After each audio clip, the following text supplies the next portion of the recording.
I see you guys already joining me. Ed, Ryan, Al. We'll be starting in just a moment, and I've got a hell of a show.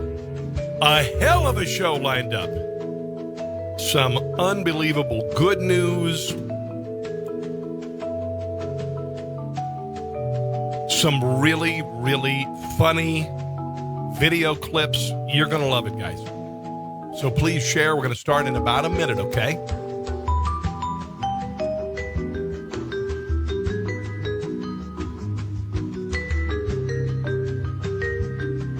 Mark and Alan, thank you for joining me. We're going to start in just a minute here, guys. I promise you, you will not be disappointed. Please share with other people. You're going to feel good about living in this country despite all that's going on in the news. Trust me.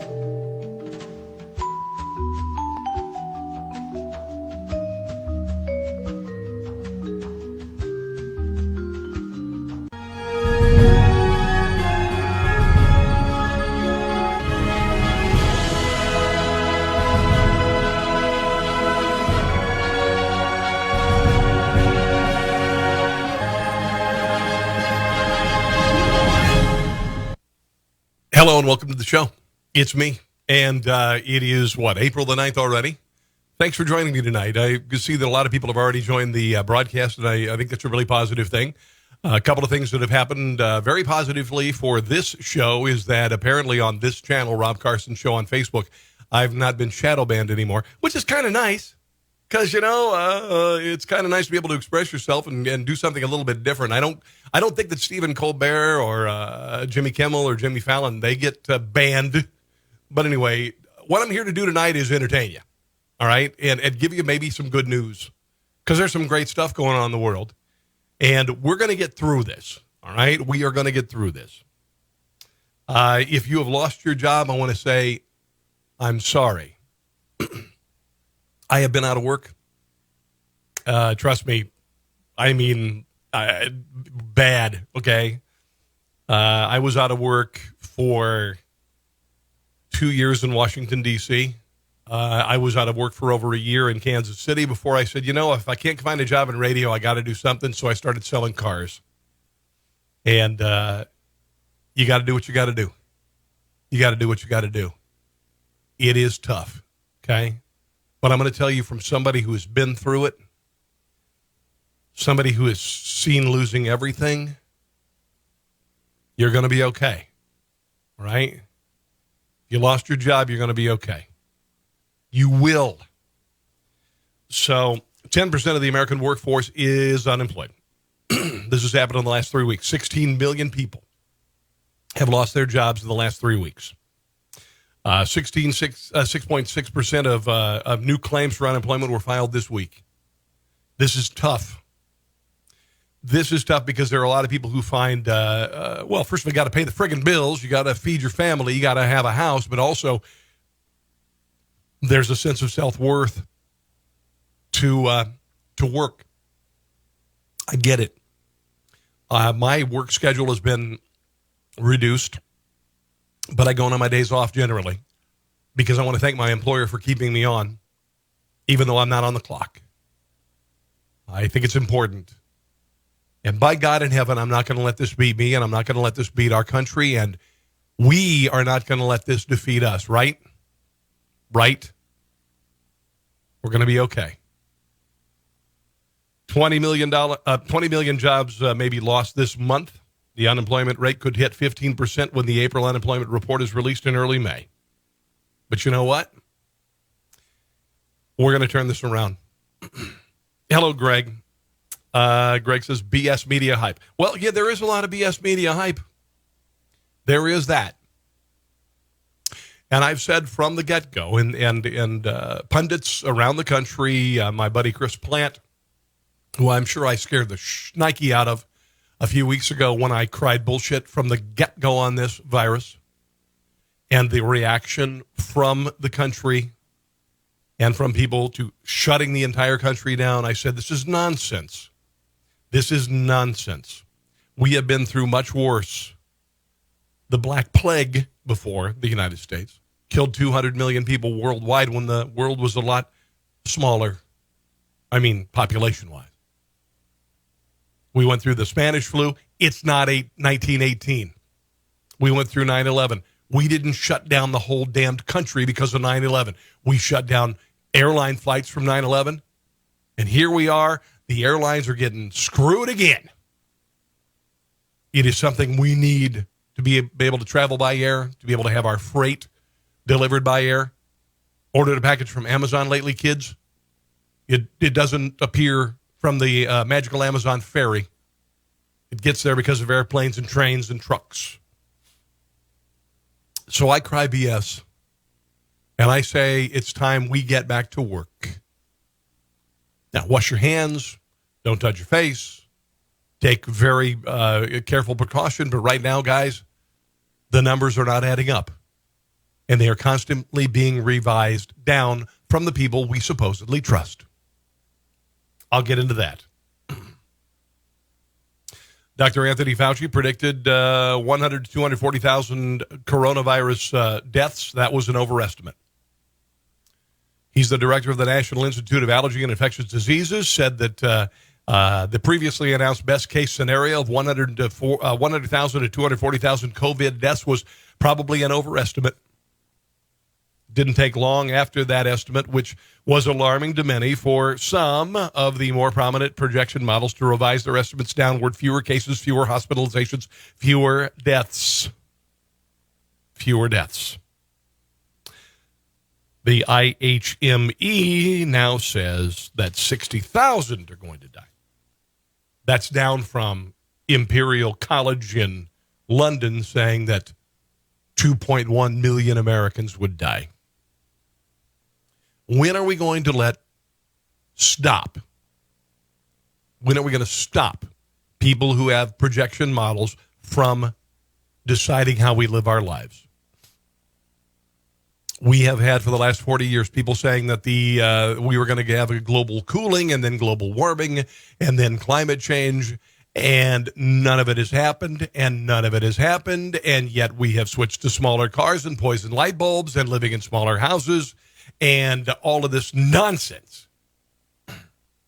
Nonsense. Dr. Deborah Birx. I don't know Deborah Birx. I don't know Anthony Fauci. I said from the get-go that I felt they were career bureaucrats. I didn't say they were. I had hinted that they might be deep staters. They both have ties with the Democrat Party. They both have spouses deeply involved in the Democrat Party with the Hillary Clinton campaign and foundation. But I was willing to look beyond that. Dr. Deborah Birx the other day said that 100 to 240,000 people were going to be killed by this virus in our country. And she mentioned yesterday that that model is based on what has come down because of what America is doing. So we've reduced from 100 to 240,000, which is what she said a couple weeks ago, actually less than a couple weeks ago. She said that 100 to 240,000 people are going to die in the country. She's saying now that is dropped to 60,000 because of what America is doing, which is social distancing.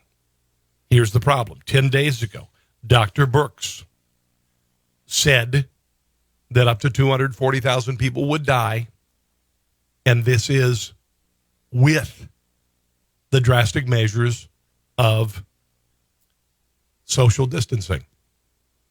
So 2 weeks ago, 10 days ago, she said that even with social distancing, 240,000 people could die. This week, she is saying that, oh, yeah, you know what, we marked it down to 60,000, and yeah, that's because of social distancing. I'm beginning to kind of wonder about Dr. Birx and Dr. Fauci. I'm really beginning to wonder. So 60,000 people is what they're saying now. It's been, what's the hair here? There you go. It has been downgraded. This is from the CDC. Influenza, something that we get hit with every year. Pardon me. There you go. I want to look pretty for you. CDC estimates that between October 1st to now, 55,000 people going to die of the flu in this country.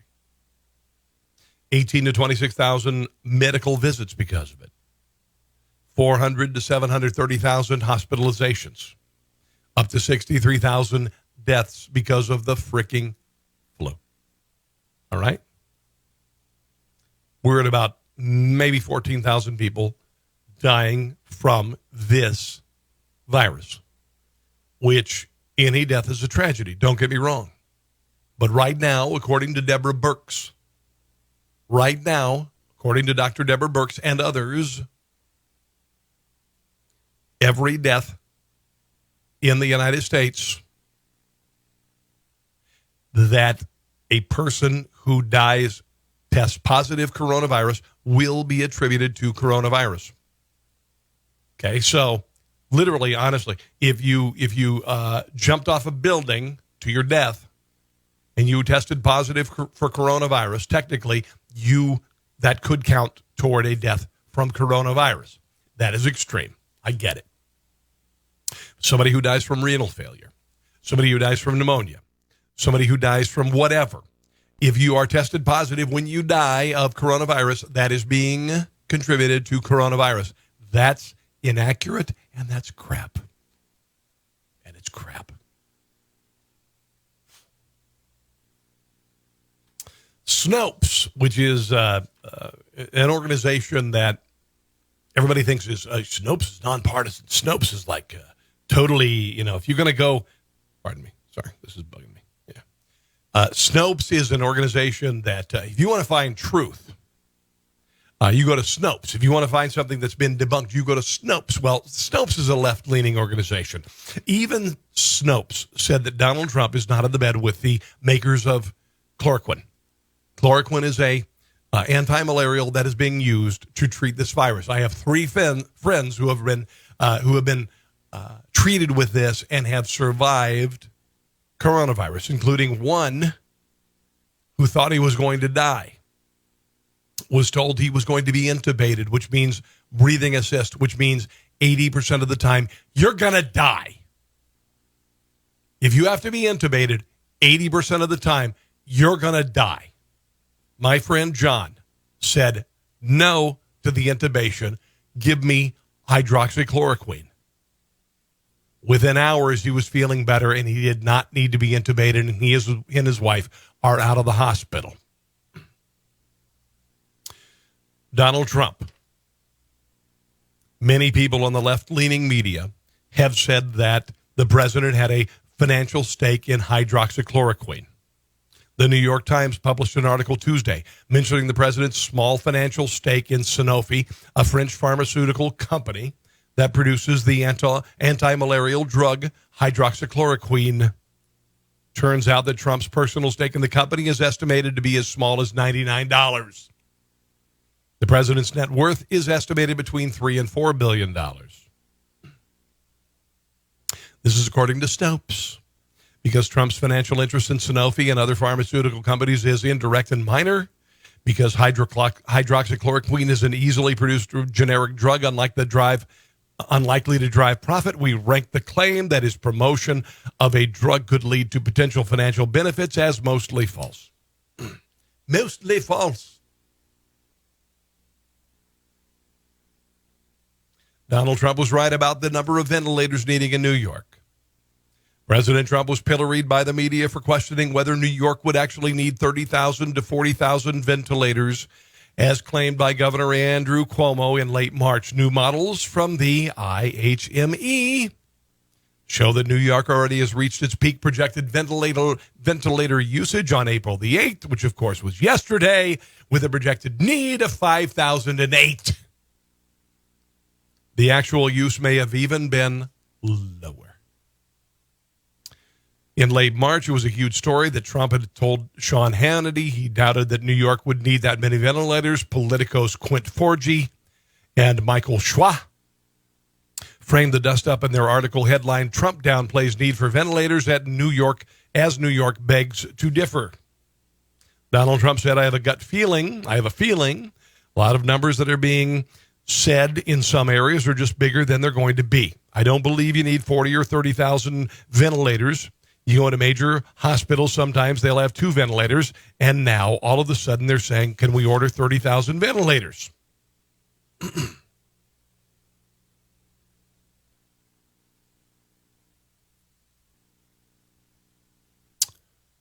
Mayor Bill de Blasio said that when the president says that New York doesn't need 30,000 ventilators, with all due respect to him, he's not looking at the facts of this astronomical growth of this crisis. This is what he said on ABC's Good Morning America.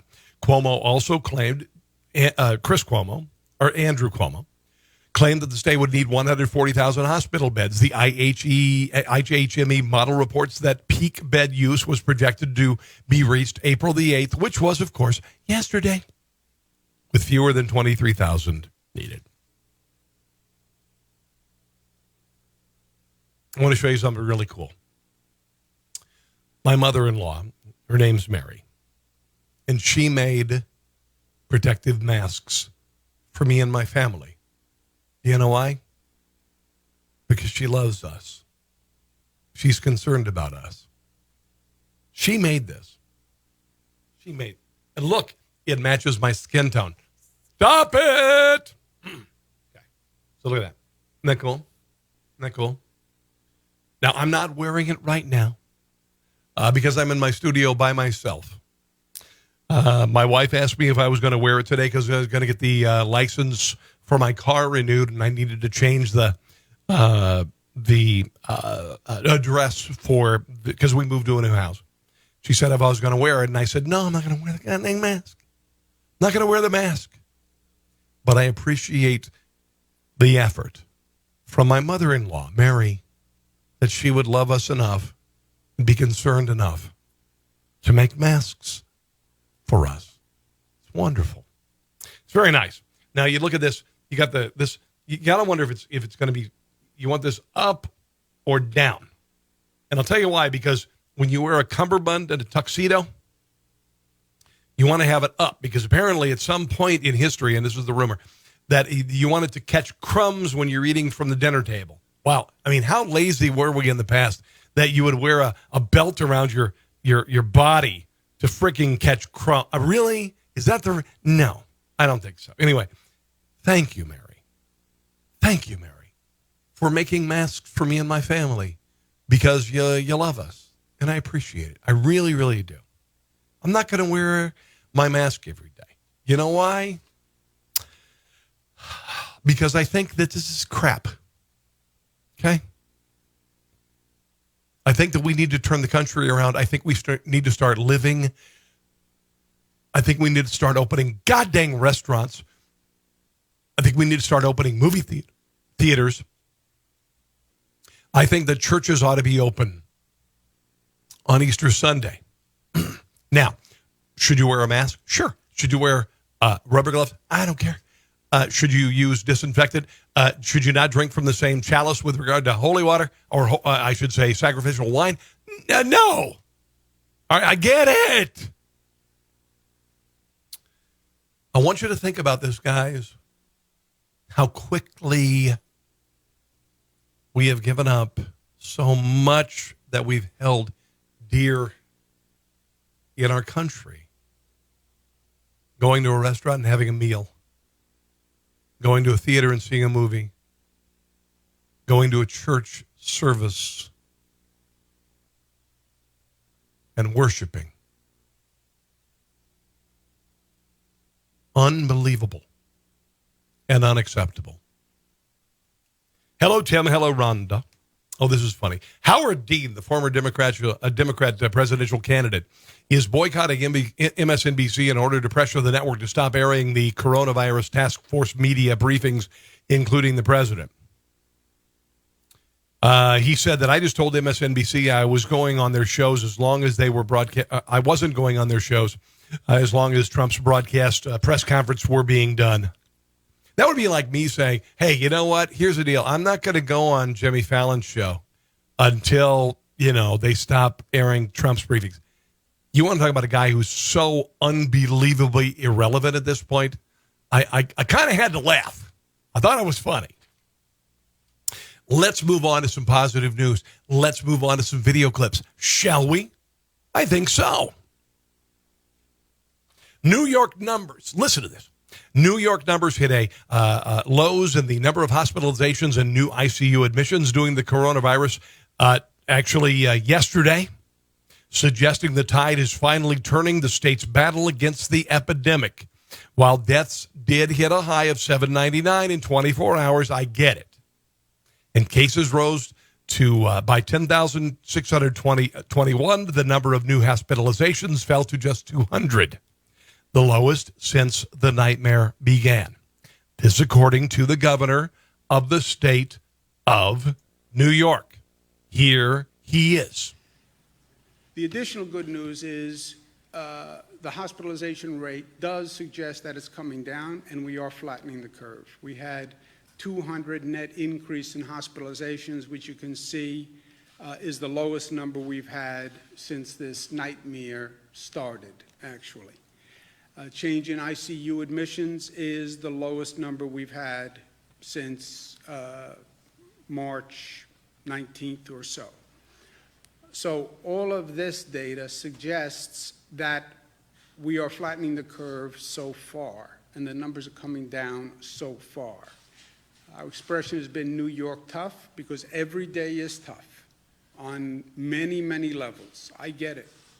And you know what? And listen, I appreciate you, Governor, and all that stuff. And New York is tough, but the rest of the frickin' country is tough too. In fact, I would actually venture to say that the rest of the country is tougher than New York. All right, New York has always kind of had this a very elevated,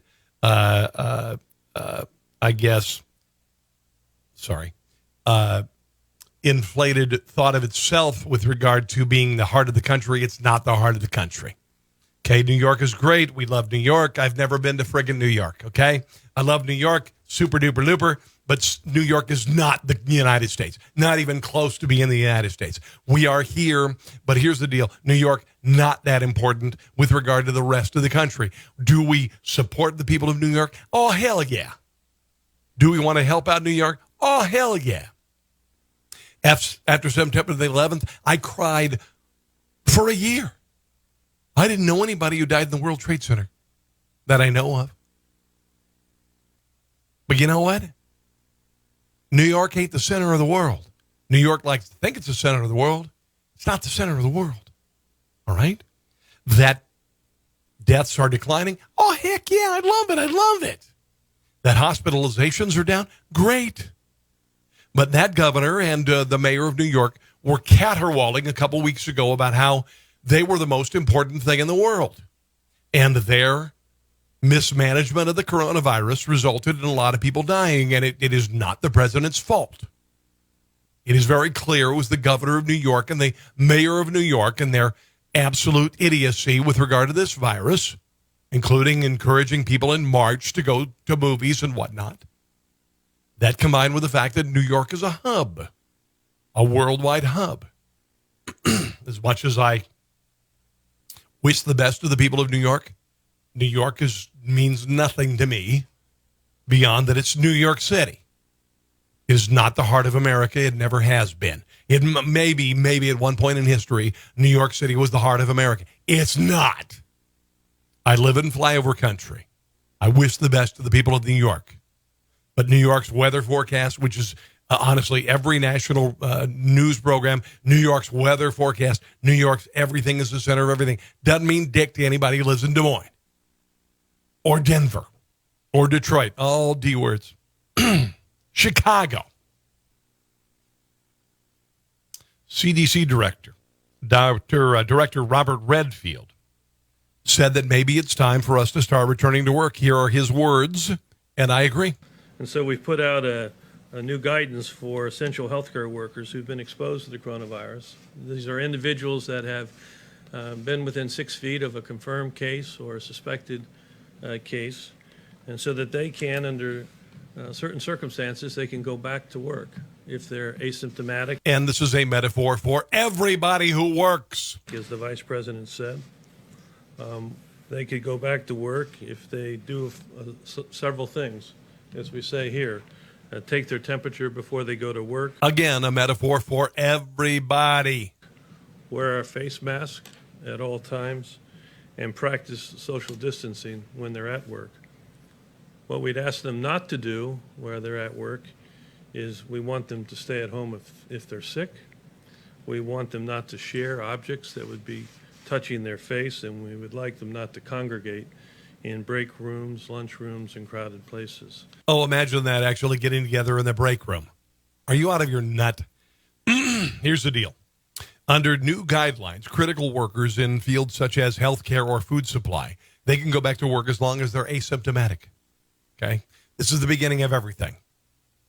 All right? This is the beginning of restaurant. Why in the hell are restaurants not open?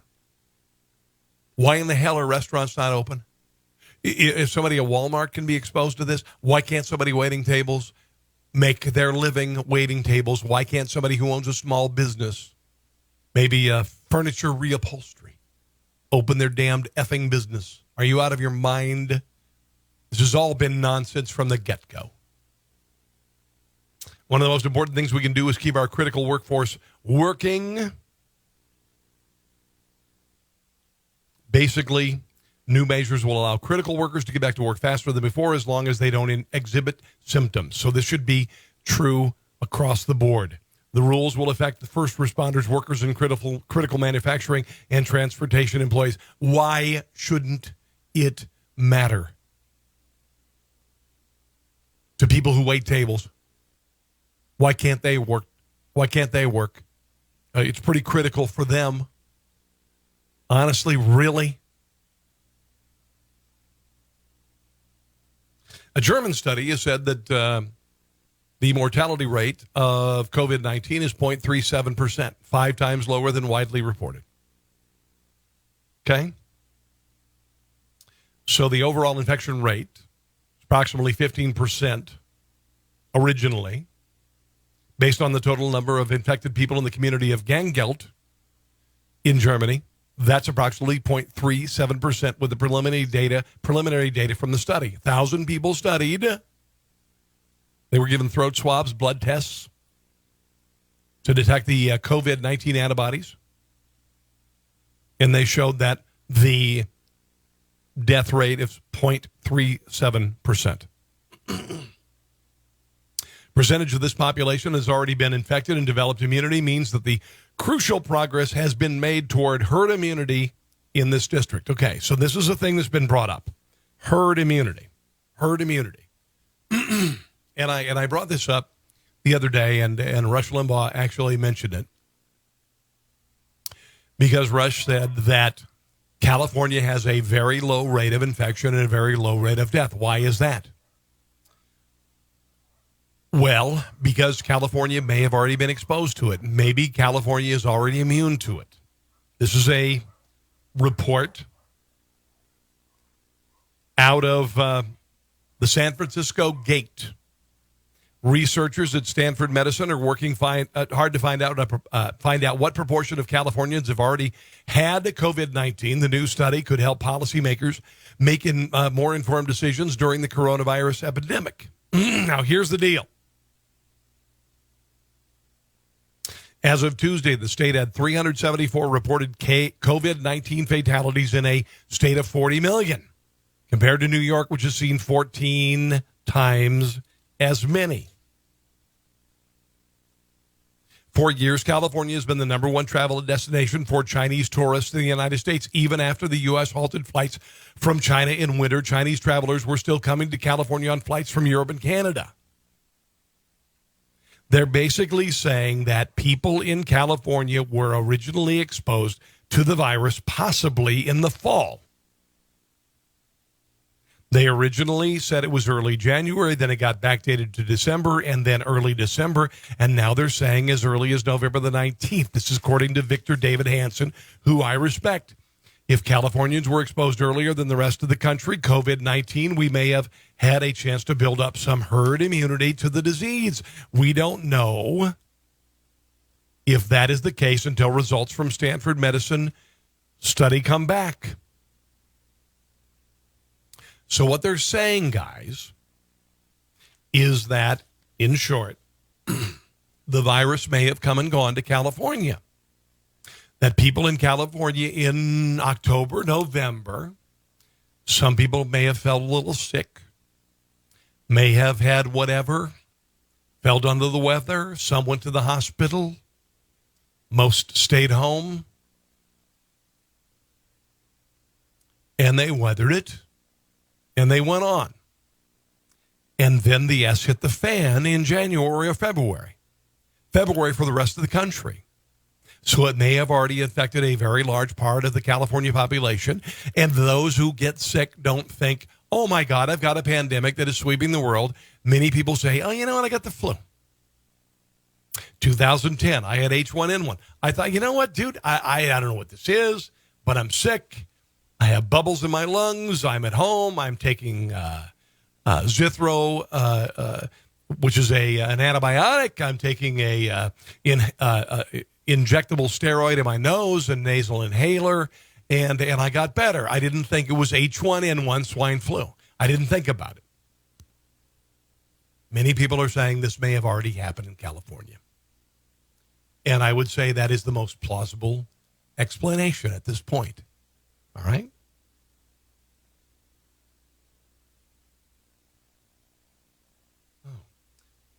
This is funny. Have you been watching you've been watching a lot of TV, right? You've been watching a lot of TV. I watched They Live in Shadows, or what the hell that show is on FX. It's about vampires, and it's really funny. Watched that last night. My kids have seen, my son is watching the Mad Max trilogy, or it's more than a trilogy now. And then there's this Tiger King thing. I don't know what I don't know what about. I don't know. It's about a crazy guy apparently who killed somebody and fed him to a tiger. I don't know, and he's in jail. President Trump was asked today if the Tiger King guy who's in jail for apparently killing somebody and feeding him to tigers is going to be pardoned. Here's what the president had to say. So one of the biggest rating hits of the coronavirus, aside from these briefings, has been a show on Netflix called Tiger King. Yeah. And the man who's the star of this is a former zoo owner who's serving a 22-year prison sentence. He's asking you for a pardon, saying he was unfairly convicted. Your son yesterday jokingly said that he was going to advocate for it, and I was wondering if you've seen the show and if you have any thoughts on pardoning Joe Exotic. Which son? It must be Don. It was. I had a feeling it was Don. Is that what he said? I don't know. I know nothing about it. He has 22 years for what? What did he do? He allegedly hired someone to murder an animal rights activist, but he said that he didn't do that, and he was. You think he didn't do it? Are you on his side? Are you recommending a pardon? No, I'm not advocating anything. As a reporter, you're not allowed to do that. You'd be criticized by these. Would you recommend a pardon? I'm not weighing in on Tiger King. I don't think you would. Okay, so anyway, it's kind of funny that this level of pop culture has come to a press conference. And by the way, Ed, thank you very much. I did put a Hall's cough drop in my mouth because it's dry in here. Okay, I'm in a studio right now with lights, TV lights, and my wife does not want to run the air conditioner, so that's why I'm like, it's a little warm. So the president of the United States the other day said that he wanted to restrict funding from the WHO. A number of reasons for that. The WHO covered China's ass on this virus. China knew about it in November. The WHO sided with China on this, and many are saying that 95% of the infections and deaths in the world could have been prevented if China had been honest. And China is not honest. Okay? There's the president, Tedros Adhanom, whatever. Anyway, the president of the WHO, I won't try to pronounce his name, basically bedded down with China. This man, Dr. Tedros, had prevented the WHO from declaring a public emergency just days before it became a big deal. Just days before it was announced that it could be transferred from person to person. He praised the Chinese president's very rare leadership and hailed China for transparency, declared the country was setting a new standard for outbreak response and deserved to be congratulated for protecting the people of the world. A couple of things about China's response to the coronavirus. They dragged people out of their homes who they suspected had the coronavirus if they were exhibiting symptoms. If some people later were exhibiting systems, they would weld their doors shut. I just read a story where people in Chinese hospitals who were elderly in critical care were sealed in body bags before they died and taken to crematoria. Is this a surprise? Not really, because 60 million people died in their Great Revolution. They killed tens of thousands, if not millions, of baby girls who were born because of China's one-child policy and the fact that they wanted more boys to serve in the military. The Chinese government is an evil communist regime. They crushed thousands of people in the Tiananmen Square massacre and flushed their bodies into sewers and let the world restricted media access to the entire world. So China sucks. Chuck Fina. That's one of my expressions. Chuck Fina. Needless to say, the President of the United States said, you know what? We're going to go ahead and withdraw funding for the WHO. And we, as with NATO originally, we were carrying the water of all of these organizations. With regard to the United Nations, another worthless effing giant bureaucratic nightmare that raises despotic regimes to the level of democratic regimes. It's a joke. The president said, you know, hey, maybe we ought to just consider cutting funding. Here's what Dr. Dipwad, Dr. Tedros, had to say about that. Please don't politicize this virus. It exploits. You already did. You supported China, you doofus. The differences. Guy's not even a doctor. Did you know that? You have at the national level. If you want to be exploited, and if you want to have many more body bags, then you do it. If you don't want many more body bags, then you refrain from politicizing it. You don't want more body bags. You know, you don't want to interrupt the gravy train to the WHO. That's what it's all about. That's what it's all about. Hello to Ed. How are you? Dr. Anthony Fauci suggests a drastic change to Western greetings, saying we shouldn't shake hands ever again. Anthony Fauci is kind of a big deal right now. He's featured during all of Trump's pressers. He and Dr. Birx as well. Here he is talking on C-SPAN about returning to normal. But you're absolutely right. I mean, if you want to get to pre-coronavirus, you know, that might not ever happen in the sense of the fact that the threat is there. But I believe with the therapies that will be coming online and with the fact that I feel confident that over a period of time we will get a good vaccine, that we will never have to get back to where we are right back now. So if that means getting back to normal, then we'll get back to normal. Okay. We cannot wait for a vaccine to get back to normal. All right? We cannot wait for a vaccine for this to get back to normal. We have to look at the data that I have brought up, and we have to say, you know what? Seriously? 1.4 million people in the entire world have gotten this out of a population of 7.5 billion.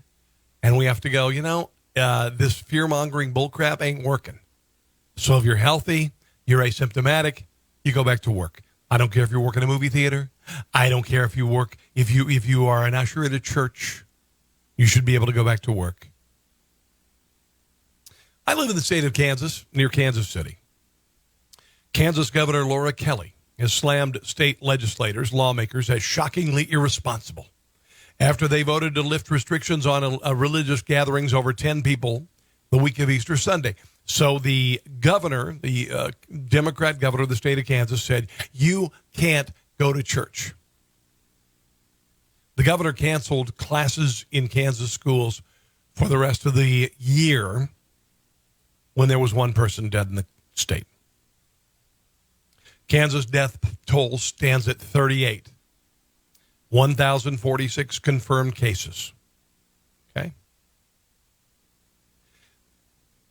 Kansas Senate President Susan Wagle, a Republican, says the governor should not use this crisis or any other crisis as a basis to respect our constitutional rights. And so they've said, screw you. You should be able to have mass at your church on Easter Sunday. Maybe use common sense. personal responsibility. If you don't want to go, don't go. If you're an elderly person with pre-existing conditions, don't go. If you do go, wear a friggin' mask. Doesn't matter. But you should be able to go. I don't know if you knew this. The First Amendment is about freedom of association, freedom of religion, freedom of speech. So if you want to go to church, you ought to be able to go to church.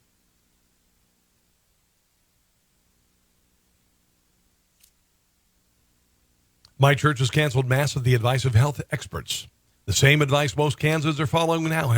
However, they did it with free will, not a mandate by Big Brother infringing on the individual freedoms given to us by our Bill of Rights. This according again to Susan Wagle, Republican, Kansas Senate President.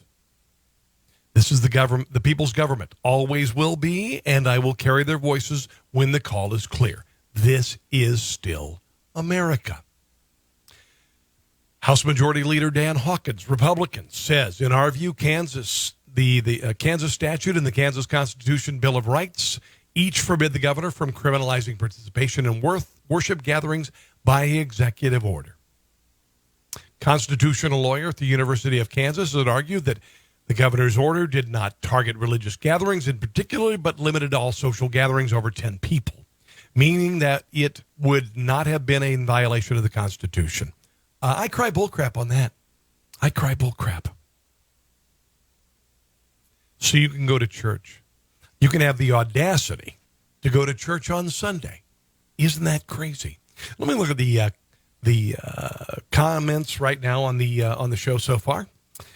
As we grow the audience on social media. Hello, let me mute that. Okay, all right. Greg and Ed and all you guys, thanks for joining me. Oh, this is funny. Watch this. So, new horrifying models are going to show you how everything you do is absolutely terrifying and you could die, including going jogging, okay? New video simulation shows two scenarios, one in which two jogging people jogging side by side versus another when jogger rides behind, okay?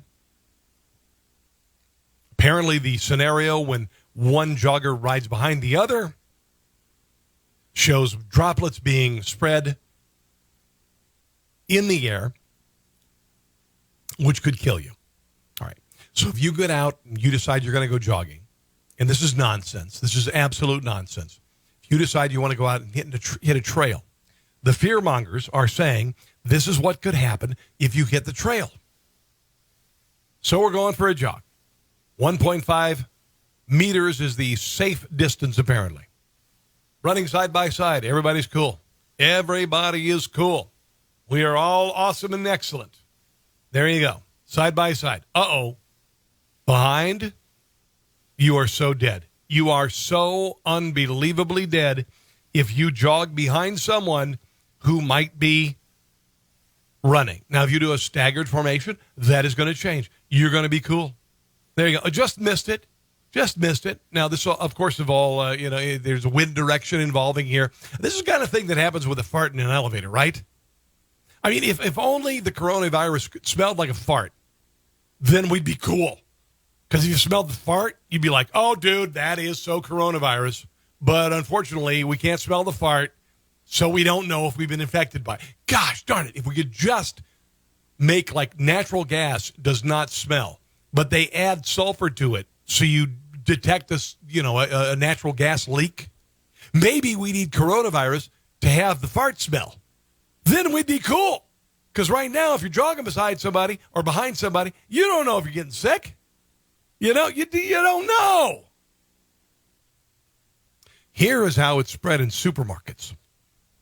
This is according to Aalto University, a Finnish meteorological institute. Now, I don't know if you knew this. I'm gonna set you up. This is a bad joke that I've heard lately. You know, they shut off the borders to Finland. You knew that, right? You know why? You know what's negative about that? Now nobody can cross the finish line. Okay.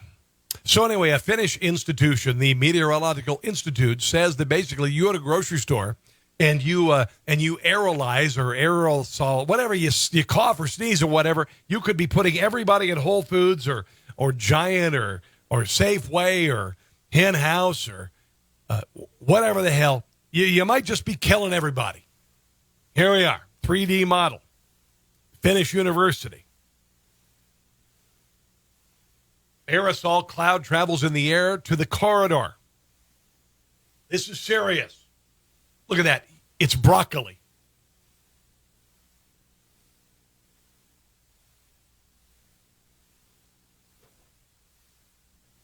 Look at all the damage that person has caused by just going there to get a can of peas. He is affecting people over in the paper towel aisle, for crying out loud. Dear God in heaven, why would you ever go to the grocery store? Look at that. It's like he vomited over everything. Real? I mean, seriously? This happens at the grocery store? I'm seriously doubting it. Seriously doubting it. I went to the store today. I was irresponsible. I went to Home Depot today. I did. Yeah. I'm asymptomatic. I could have killed thousands. I have no idea. Hello, Chris. Hello, Ed. Hold on. I'm going to have a little drink of the Kirkland sparkling water.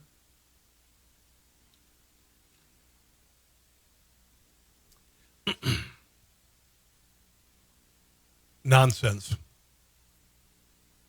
I went to Aldi today. I went to Home Depot today. I went to Walmart today.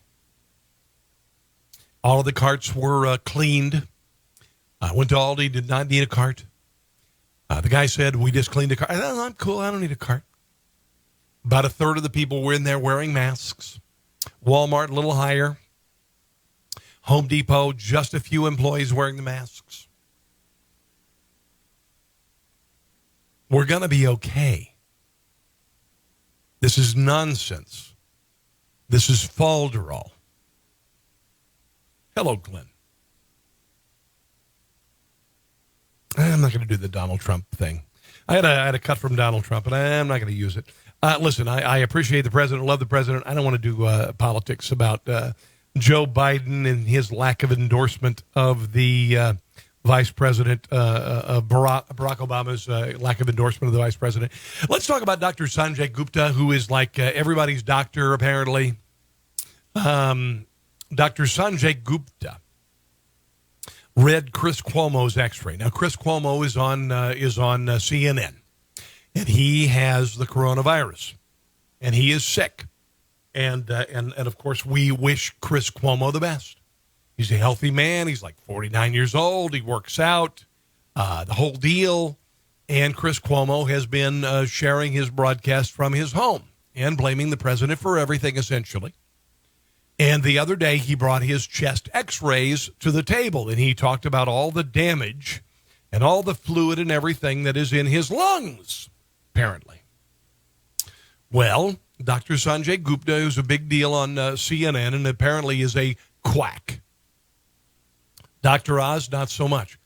Dr. Sanjay Gupta is a quack, all right? I'm sure many people think in the psychological community that Dr. Phil is a quack. But Dr. Sanjay Gupta is a quack. And he went on and looked at Chris Cuomo's lung X-ray and said apparently there was a lot of bad things. Other people looked at his X-ray and said, no, his lungs are completely clear. Here's the video. When I saw that X-ray that I showed to people earlier, the second I looked at it, I saw it. Now, Chris Cuomo wants to be a victim. He wants to somehow be some sort of leader in the fight against coronavirus because he has it, and it's nonsense. Infiltrate on it, even though I don't know. He was dreaming of seeing dead relatives the other night, and he had a fever and all of that. Really, Chris? Would infiltrate even 80% of people who have it have no symptoms at all. Except as a verb. And look at I that. was in a panic as soon as I saw it. No, So it's Sanjay, terrible. a lot of people now, God love them. People have been so good and supportive. Look at that. It's full of fluid. No, actually, it's clear as a bell. They're seeing the X-rays and they're saying, holy cow, you're really sick. I see the infiltrate in there. Will you explain Infiltrate is not a medical term, by the way. to people how having some infiltrate doesn't mean that you're necessarily in a bad way? Yeah, right. I mean, infiltrate, for the purposes of diagnosing this, it usually means, and we can put up the x-ray again, I can show you, that first x-ray, you're sort of looking at this, you're looking at the chest from the front. There's nothing wrong with his lungs. Looking at straight, yep, there it is. So, that's the right lung and the left lung and the black area. That is brilliant on his part, though. The right lung and the left lung. He noticed that rather than the forward lung and the backward lung. Honestly, genius! Are the air-filled spaces in your lungs. You're looking in those areas, so those sharp edges at the bottom of each lung. You want to make sure they stay sharp, that you don't get fluid that's sort of... Yeah, they're fine. There's no fluid there, actually. Accumulating in that Although he is full of crap, and that doesn't show up on an x-ray. Area. Again, it's a little bit hard to tell on... Ed says infiltrate is a medical term. Sorry, Ed, whatever. Television there. It is a little bit hazy in some of those areas in the more center. Ed, what do you think of the x-ray? Of your lung. So maybe a little bit of infiltrate in that area, but not significant. Nothing that's sort of accumulated there, Chris. But, you'd look at that and you'd say maybe this is somebody who's dealing with a little bit of a respiratory infection. So, and then of course the other x-ray that you showed was looking at the same, obviously, picture just from the side and sort of confirms the same thing. Which is, there it is there. Everything is... So again, the spine is right in the middle. So which is, everything's fine. But Ed, thank you for the, advice. This from Tom Follin, MD. I'm not a neurosurgeon, and I only read thousands of x-rays per year. To my eyes, it's normal. Okay? So a lot of people are saying BS. Now, listen, I've had chest x-rays, and that to me looked pretty darn clean. Could be, right? Ed, what do you think? It looks pretty clean, right? Ed, you're in the, Ed's a buddy of mine. He's in the health care field. It looked pretty clean, right? I've had x-rays. I've had chest x-rays with bronchitis. You see a cloud, right? I've had pneumonia. His lungs look good. But Chris Cuomo needs to be a victim. Donald Trump is the president. Joe Biden is the candidate who is going to challenge him. Joe Biden, thus far, has offered nothing with regard to this virus, how he would tackle the virus.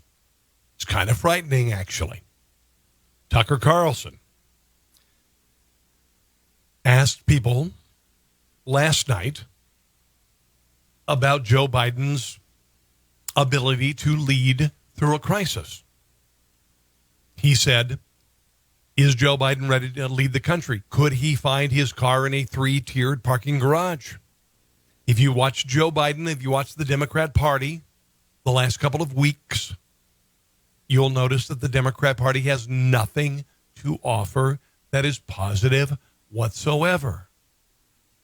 And they are all criticizing the president's response to the coronavirus.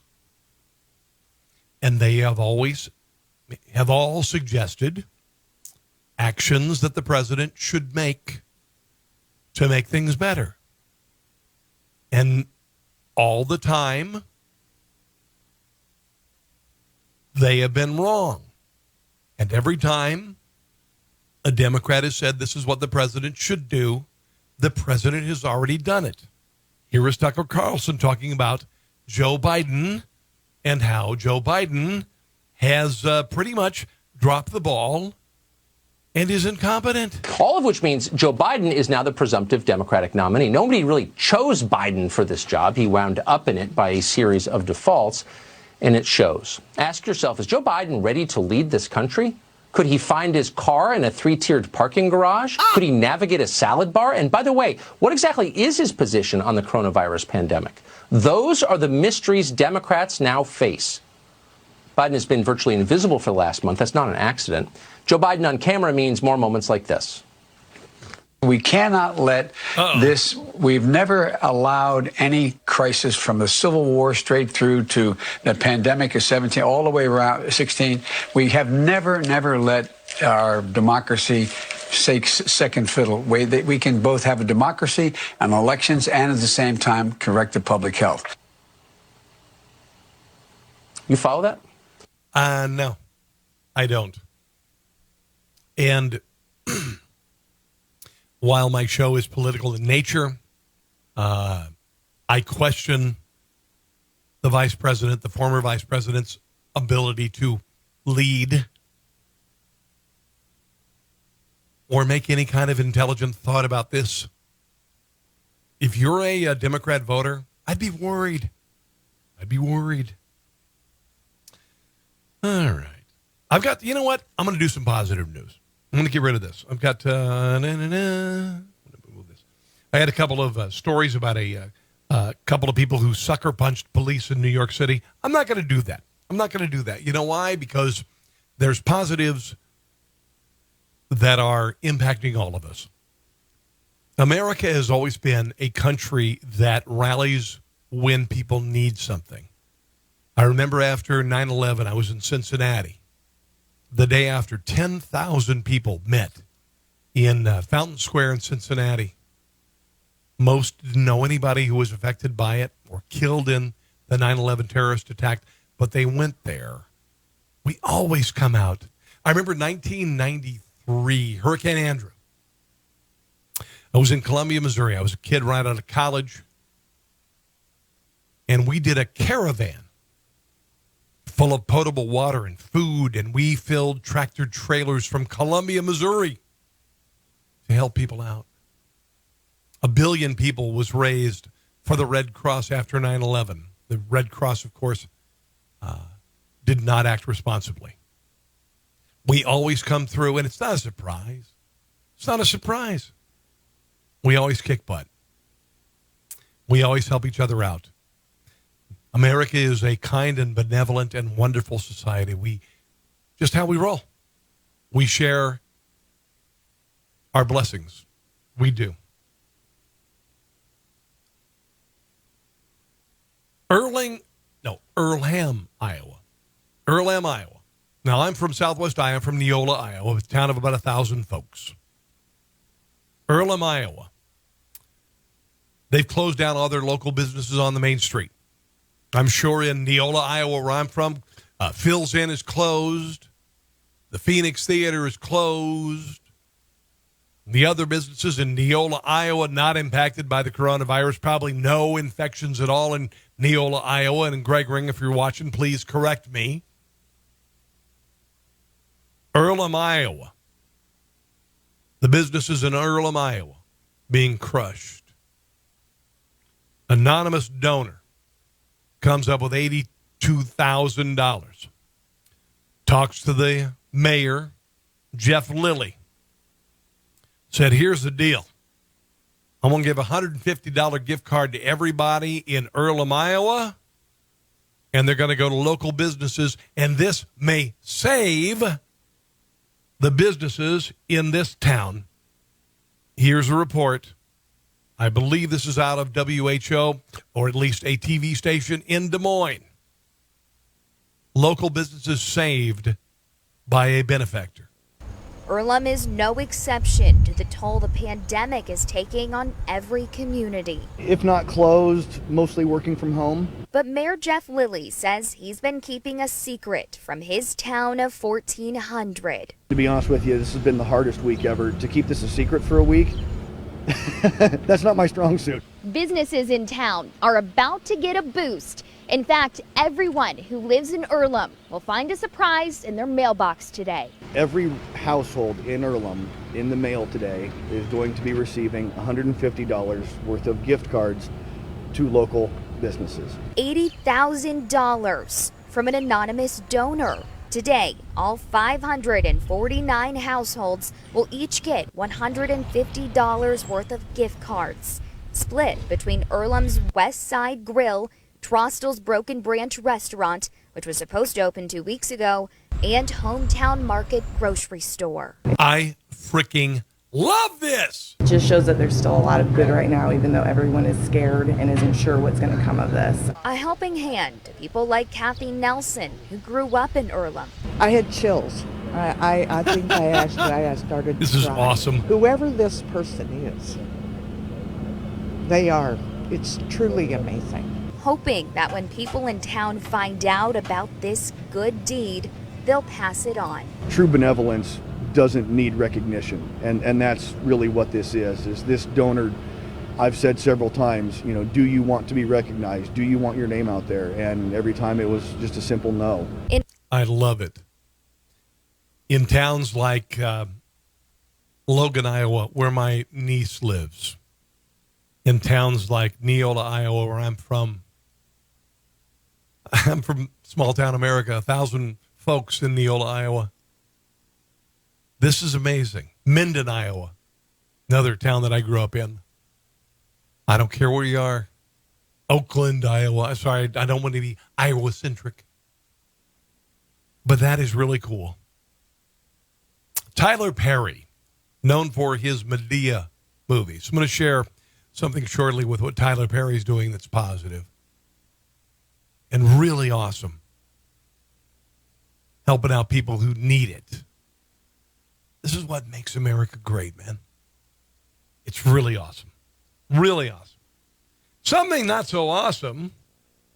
This out of Colorado, Brighton, Colorado. Matt Mooney was playing t-ball with his 6-year-old daughter and his wife at a Brighton, Colorado park. Just playing t-ball. 3 police officers showed up to inform him that he was violating social distancing guidelines put in place to slow the coronavirus. Well, he said, what's the deal here, guys? He was handcuffed and thrown in the back of a police car. Here is a video recorded by former Brighton County City Councilman Kirby Wallen.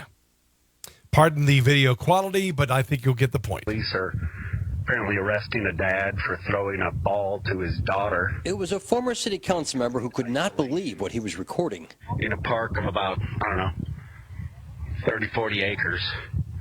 But apparently that is not allowed by Brighton. Well, if you don't give us your information, we're going to put you in handcuffs in front of your 6-year-old daughter. Matt Mooney is the 33-year-old dad who assured his daughter they were doing nothing wrong when police approached and told them they were violating the state's social distancing guideline. She's like, Daddy, I don't want you to get arrested.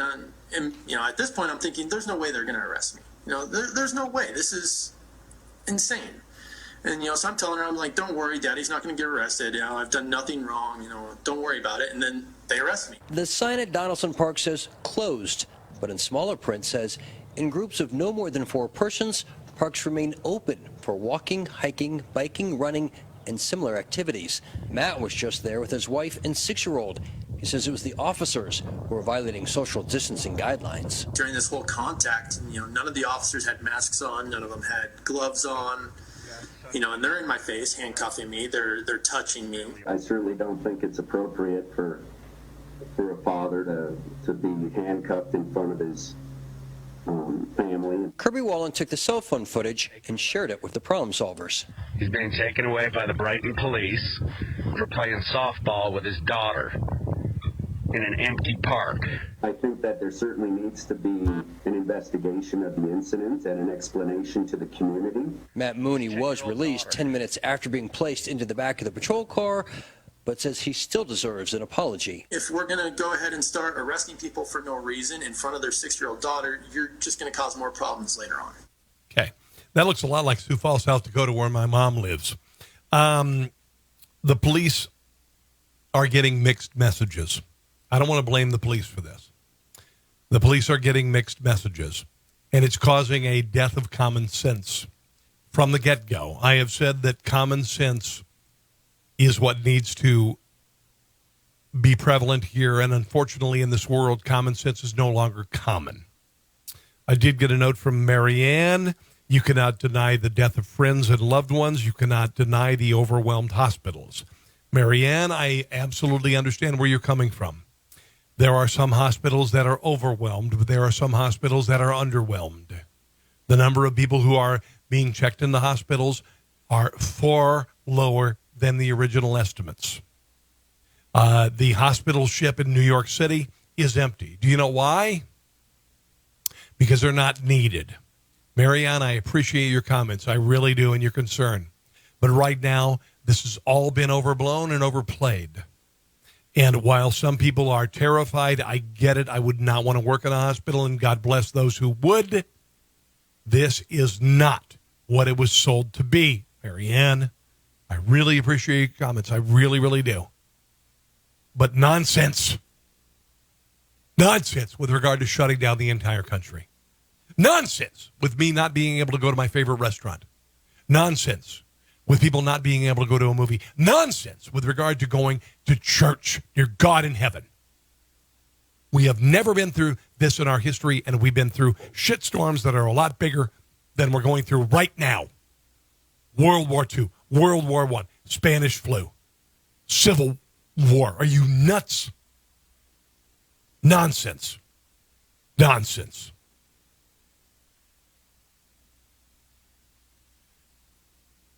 Yes, we have to be careful. Yes, we have to socially distance. Yes, we have to wash our hands. Yes, we have to not touch our faces. I get it. But as far as wearing a mask every goddamn day of my life, I'm not going to effing do it. It's not going to happen. The numbers don't merit it. And when this all comes to pass, we're going to go, what the hell we were thinking? We're going to do that. I appreciate your comments. I really do, Marianne. But I cry BS.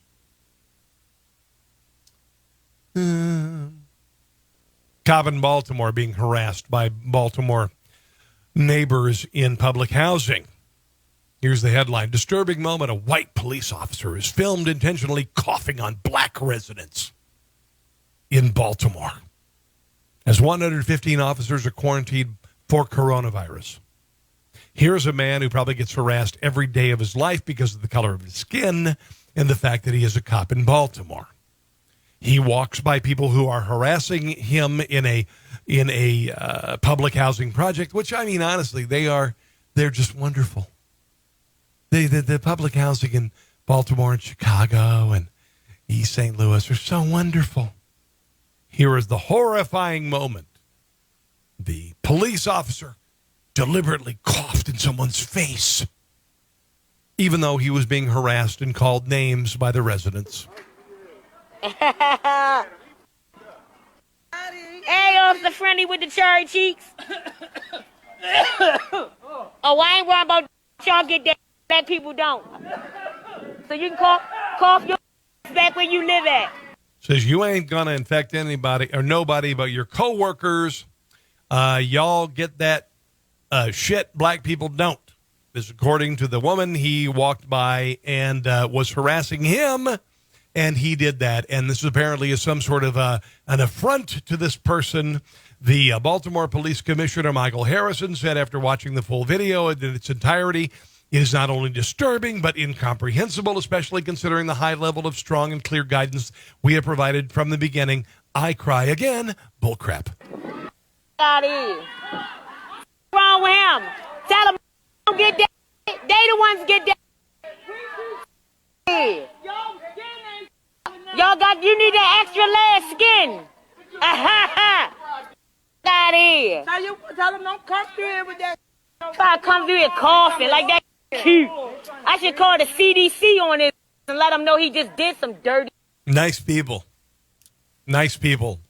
I'm sure they lead very productive lives. Like that. What's wrong with him? He gonna walk past coughing. Stupid. You ain't gonna. All those little blanks there, those are slanders against him because of his color of his skin and profanity. Thought you should know. This is kind of interesting. And this is where I say, calm the F down with regard to this. Calm the F down about everything. Kentucky. Some kids hanging out, and I've got a son. He's 20 years old. And he's home from college. Today he went out fishing with his friends. I know the audacity. Going out and fishing with his friends. How insane is that? He could have killed thousands. Some kids in Kentucky were together, teenage girls. There was a doctor who went outside, saw that they were breaking social distancing guidelines, decided he would put an end to it. This happened on Sunday. John Rademacher, Louisville area physician, cursed at, and a woman, by the way, was with him, cursed at teens, this is Friday, for being outside with regard to social distancing guidelines. Now, these kids wanted to go see the sunrise. Apparently, he went after him. He points at the a-hole right there, then shoves at least two girls, then bends down before kneeling and appears to put his hands around the neck of a third girl who was lying on the ground. This is the unedited videotape. Pardon, he does use a nasty word. Here it is, and then we'll have the report from WLKY with regard to what happened. Yes, okay. Yeah, we're leaving. Please, let's not cuss at each other. No, I'm not calling you anything, sir. Just don't talk to us with this asshole right here. Hey, don't touch. Hey, do not touch. Hey, oh my God! What the fuck is your problem? You do not touch me. Do not fucking touch me. You give me my. Hey! Look at this. Here he goes. Oh my God! Get off of her! Seriously, get off of her! Joe! Nonsense. First of all, it's none of your damn business, sir, what these kids are doing. And second, are you out of your goddamn mind? Are you out of your mind?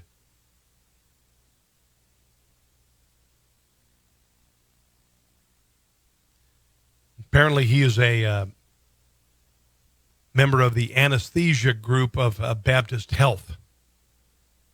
They have put on administrative leave. Here is the report from WLKY TV about this. Can we let our kids be kids? My son had a friend come by today. His name's Travis. He's a great guy. He's a college student. He just came by to say hi, show off his new scooter. He got a surplus scooter. One of these cities nationwide that tried the scooter program, like the yellow bike bullcrap program. He bought one for out of surplus. Thing can go 40 friggin' miles on a charge. He just wanted to stay out and see my son. And they stayed 6 feet apart from each other, and my son didn't ride his scooter because he didn't want to touch the scooter. They were just being friends. What's wrong with being friends? I suggested having a potluck at my house. I had one of my longtime friends. He's been taunting me about it. Did you have your potluck? Like a potluck is going to kill people? Are you out of your goddamn mind? Are you out of your mind? Here is the story from Louisville, WLKW TV. Oh my God! Get off of her! Seriously, get off of her! This was the moment things climaxed Friday at the Norton Commons Amphitheater. WLKY News confirmed that the man in the video is a local physician. Witnesses say he and the woman he was with started cursing at them for improperly social distancing. According to this police report, LMPD's 8th Division responded to the incident in the East Louisville neighborhood. It's being investigated as a first-degree strangulation case. The victim reportedly suffered minor injuries. We called Baptist health officials. They told us the doctor in the video is an anesthesiologist for a company that works with Baptist. They say that he's currently on administrative leave pending an investigation. LMPD officials sent us this statement reading, "Obviously, we do not advise individuals concerned about social distancing to take matters into their own hands and confront people about it, especially in any physical way. We ask people who are concerned about large gatherings to call 311 or 911 to report their concern." Yeah, it's horse crap, okay? We have been so whipped into a frenzy that adults like this man who should know better, who's approaching 60 years old, should realize that kids can go out and just enjoy the god dang sunset. These kids weren't, spraying graffiti. These kids weren't drunk or high. They were just being goddamn kids. My son today went fishing with his friends. If this guy had been at the lake, he might have confronted them and tried to strangle one of them. Nonsense. Tyler Perry's doing some cool stuff. Tyler Perry does the Medea movies and all that stuff, and he's a very wealthy man, and God bless him. He paid for groceries at 44 Kroger stores across Georgia, 29 Winn-Dixie stores in New Orleans Wednesday morning. I love this. God, I love this. On Sunday, he left a $500 tip for each of 42 out-of-work servers at a restaurant he visited for takeout. Oh, to have money like that, right? You ever fantasize about that? You ever fantasize about winning the lottery and what you'd do? It's never really generally about buying stuff. It's about helping people. None of us have experienced the wealth this man has. Right? You and me, right? We haven't. But wouldn't it be cool if you had this kind of money? I think it's cool that this man, Tyler Perry, did something good with it and said, I'm going to share. I love this. You hear that, Jane Fonda?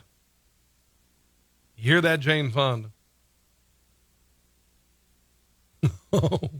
going to get rid of this.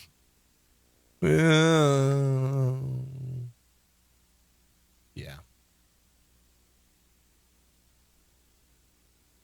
Adrian Yan, 26 years old, California. A town called Saugus, punched his mother after he accused her of hoarding toilet paper. Apparently, authorities have noticed an uptick in domestic violence calls during stay-at-home orders. And, this happens, I guess, right? A-holes have to stay at home with their families, and they become more a-holes, right? Yan's mother told investigators that she had actually hidden the toilet paper because she thought her son was using too much. Her son is an a-hole and apparently struck her. I want to share, this is actually not related to this story, but this is a woman hoarding toilet paper from a Dollar Tree. And these are the people who suck. These are the people who kind of suck. This is recorded on Facebook, and this woman called this other woman out, and I hope the woman who was stealing the toilet, and not buying the toilet paper, is called out, because honestly, what an incredibly douchey thing to do. Hi. Yeah, look at this wonderful woman who just told me to go F myself and mind my own effing business, who just bought the entire store of paper towels, toilet paper, so that nobody else can have any. It's really lovely. Now, I could see if you own a homeless shelter, even a homeless shelter wouldn't do this. All right? Even a homeless shelter would not do this. All right? I know some people who would never consider doing this. This is a person just being a giant douche. And I wish I had gotten her earlier when she was telling me to go F myself and mind my own effing business. God, get in her face. I want to see who that is. But now she's being all calm because she knows she's going to be on everywhere. Yeah. This is nice. Let's move in a little closer. Napkins for myself. Let me see the face. And then told me to go F myself when I was just trying to get in the door, and you knew I was looking at what you had. I hadn't even said anything to you, and you freaked out on me. So obviously, you know you're doing wrong. Man, you know what? This virus brings out the best and worst in people. I like to focus on the best. And most people bring out the best. Tyler Perry brings out the best. The person who bought all the gift cards in Earlham, Iowa, brings out the best. I love it. I love it. Hello, Ryan. How you doing, my brother? Good to see you, my friend. Ellen. Now, here's the thing. Ellen DeGeneres. And I love Ellen DeGeneres. And somebody has decided to politicize her because she compared her isolation in her mansion to be like being in jail. As a political commentator, as a conservative, I'm going to give her a break. She was making a frickin' joke. So lighten the hell up. It's fascinating. One thing that I've learned from being in quarantine is that people, this is like being in jail, is what it is. It's mostly because I've been wearing the same clothes for 10 days and everyone in here is gay. The jokes that I... Okay, it was a joke. It was a joke. People are freaking out. It's not like being in jail, man. I've been in a jail. You know what? Honestly, Ellen DeGeneres is a good and decent person. And get the F off of Ellen DeGeneres, okay? She made a frickin' joke. I'm just so tired of this nonsense. She was saying it's like jail, living in her mansion. No, it wasn't like being in jail in her mansion. She wasn't trying to say that. She was making a frickin' joke. All right? So lighten up with Ellen DeGeneres. She's an awesome person. I like her, even though I'm a conservative, even though I am a libertarian. There's nothing wrong with that joke. Nothing wrong with the joke at all. All right, got a few more stories I want to get to. Do appreciate your comments. This is pretty funny. Somebody who apparently has talked to their digital assistant, Alexa.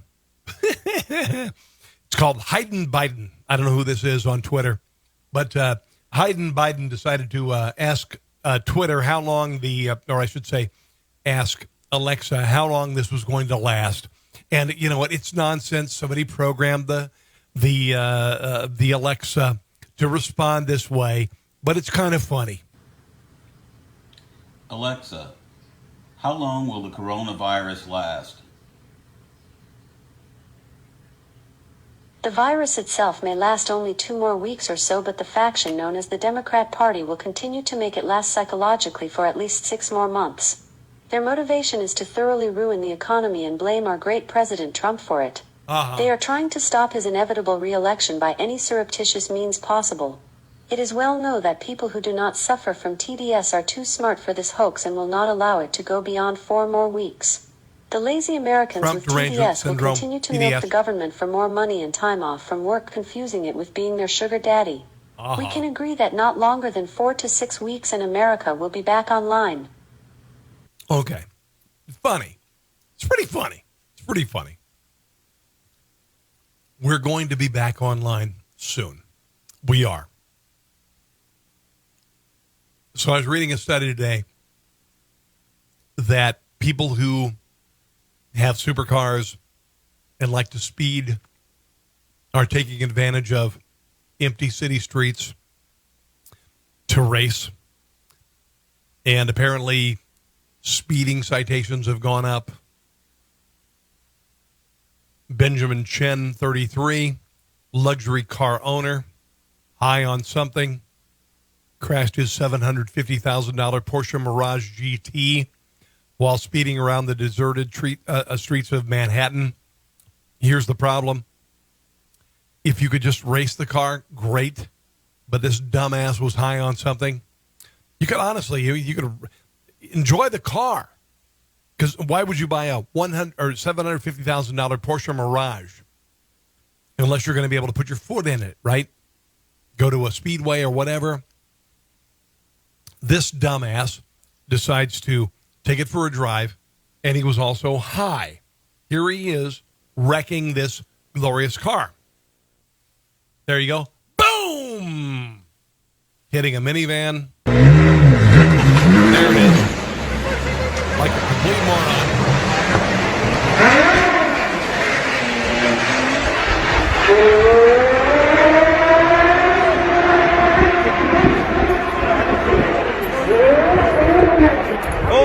Play it again.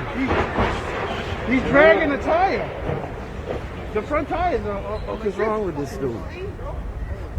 Well, he's an idiot with too much money. That's his problem. Unbelievable.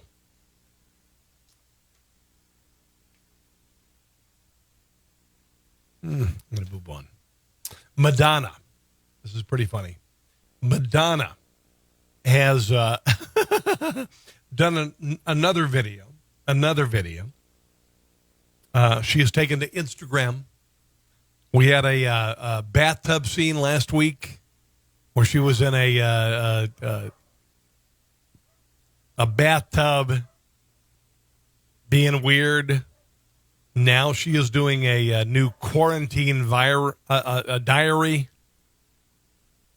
Apparently she took an aim at her son. I'm going to play just enough of this before I say I can't take it anymore. Here's the thing about Madonna, and guys, I'm younger than Madonna by a number of years, and I've been praying for the day that Madonna was no longer socially relevant. That and Paris Hilton, been praying for a day they were no longer culturally relevant, and they aren't. They suck. They're awful people. They're just awful people. Here is Madonna with her most bizarre attempt to be socially relevant as an elderly woman with massive amounts of surgery with regard to her face, making some sort of comment about coronavirus. Quarantine diaries number 9. Where's the goddamn hashtag? We can't always have a good day. In fact, it's past midnight, so we can technically kiss today goodbye. I didn't sleep last night, not 1 minute. And today I'm dysfunctional. I have been dysfunctional. The pain-o-meter was on 10. And when it's on 10, I just need... You've been dysfunctional for 30 years, but go ahead. Need to, want to, have to get out of my body. Do you have duct tape on either side of your face to pull the skin back? Because honestly, your mouth is like 3 inches wider than it was 20 years ago. The burning spear makes its way into the core of me and slithers down my leg. Let's go forward, because this is absolute nonsense. In case you are interested. Right now, I'm just fuzzy-headed and intolerant. And so I'm probably going to go upstairs and watch. You need to up your meds. You need to up your meds. Wow. All right, let's move on to some really positive stuff that's kind of fun. Thousands of people around the country have been showing their appreciation for key workers by talking to their balconies, singing on balconies, clapping to cheer medical first responders. I love it. This video features a pair of Oregon neighbors. They are quarantined in their different flats. And one of them decided they would share some wine.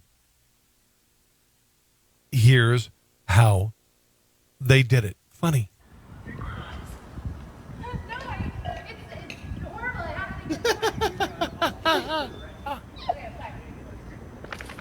Got it? Did you get it?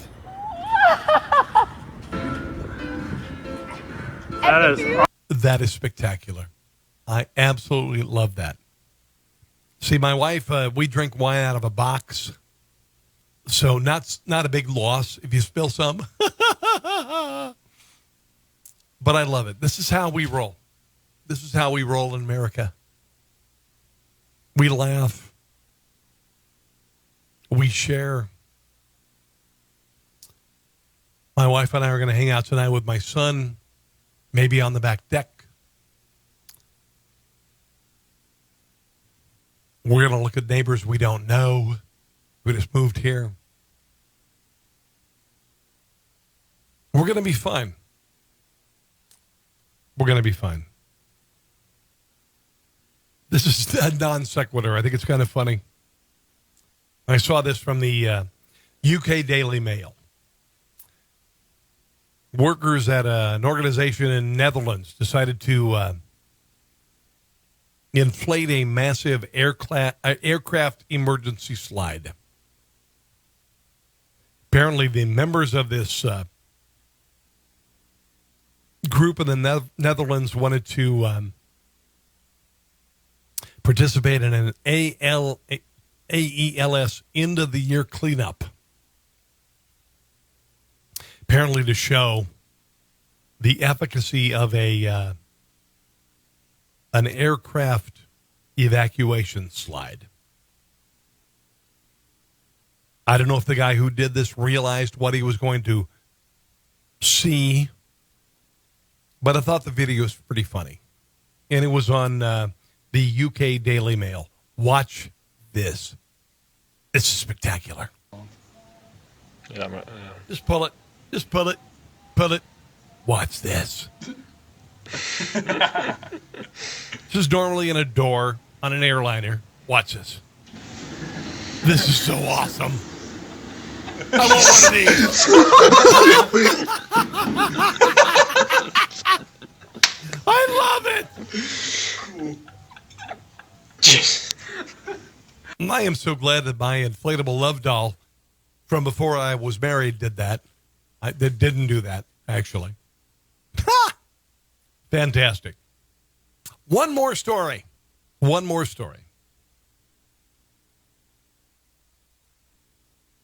Many of us are having to do things from remote locations. The dancers from Russia's Mikhailhovsky Theater have not been able to perform. We all know that the Russian ballet is famous. Here they are performing, not from a ballet stage, but from their homes. I'm thinking the first clip is Barbara of Seville. See what I mean?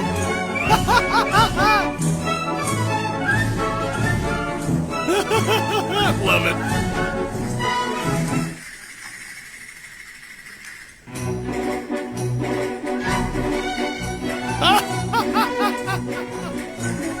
I love it.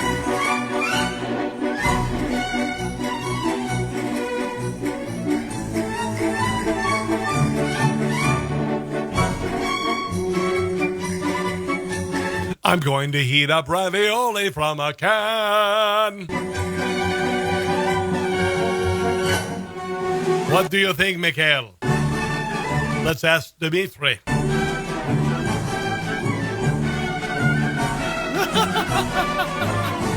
I love it.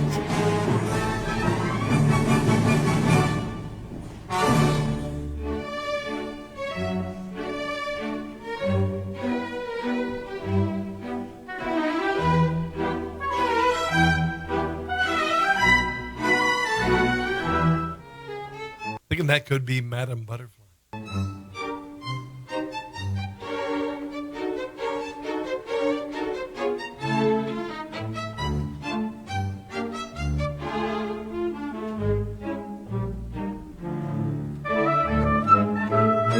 Let's move forward.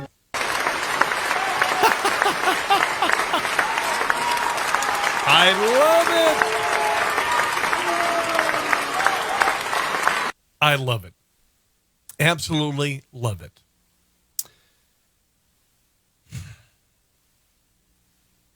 These are weird times. I consider it a blessing and a curse. I have a part-time job where I sell cars, and my business is terrible. In the meantime, I'm able to pay bills. Am I afraid that I won't be able to? Oh, hell yeah. Positive is more of you are watching this show, and I appreciate it. My kids are at home. It's a blessing. My kids are at home. It's a curse. But I am going to stay positive, and I am absolutely predicting this will end very shortly. And I absolutely believe that what we've experienced is an overreaction that should never happen again. That should never happen again. And it must not. So, thank you for watching. Please share on social media. Okay. If you want to write me personally, carsonontheradio@gmail.com. If you want to subscribe to my YouTube channel, it is Rob Carson Show. YouTube at Rob Carson Show.